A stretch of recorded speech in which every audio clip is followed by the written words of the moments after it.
جتنے بس آخری بات جتنے آج شوہر حضرات بیٹھے ہوئے ہیں اور جتنے غیر شادی شدہ بیٹھے ہیں وہ بھی غور سے سنیں. نوجوانوں کو بڑا شوق ہوتا ہے میری شادی ہو، ایک عدد بیوی آئے، بچے ہوں، کھانا پکا ہوا ملے گا، چائے ملے گی، حاکم بن جاؤں گا میں. ارے بھائی ٹھیک ہے، شادی کے بینیفٹ ضرور ہیں، لیکن آپ کو پتا ہے کہ شوہر پر اخلاقی اور شرعی ذمہ داری کیا ہے؟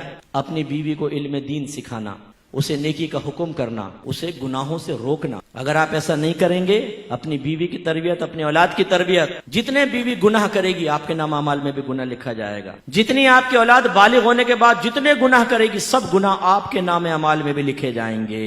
آپ کے نبی نے یہ بھی ہمیں مکلف بنایا ہے.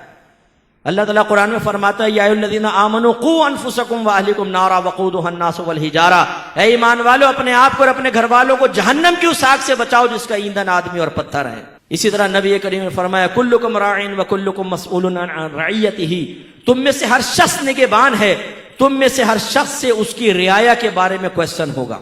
رعایا مینس ماتحت کے بارے میں.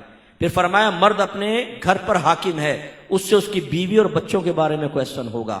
جتنے یہاں شوہر حضرات بیٹھے ہیں جن کی بیویاں فجر کے اندر پاؤں پھیلا کے سو رہی ہوتی ہیں لیکن وہ خود نماز نہیں پڑھتا تو کیا کہے گا بیوی کو نماز پڑھو؟ ابا تو اس سے زیادہ خراٹے لے رہا ہوتا ہے بیٹھا ہوا.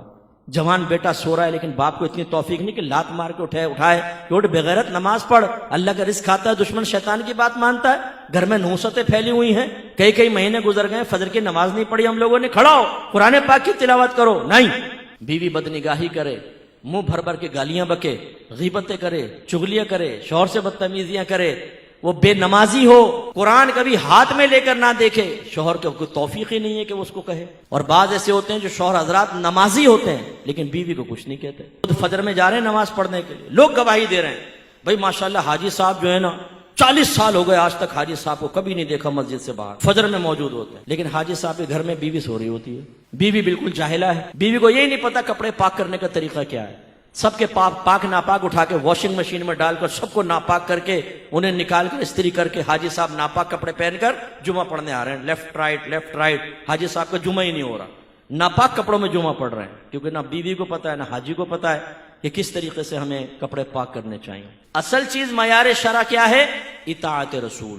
تو میں گزارش کرتا ہوں فرض علوم کورس کا انعقاد کریں، ہمیں فرض علوم سکھائے جائیں جس میں عقائد بھی ہوں گے، احکام شرع بھی ہوں گے، گناہوں کی معرفت بھی ہوگی، وہ سیکھیے.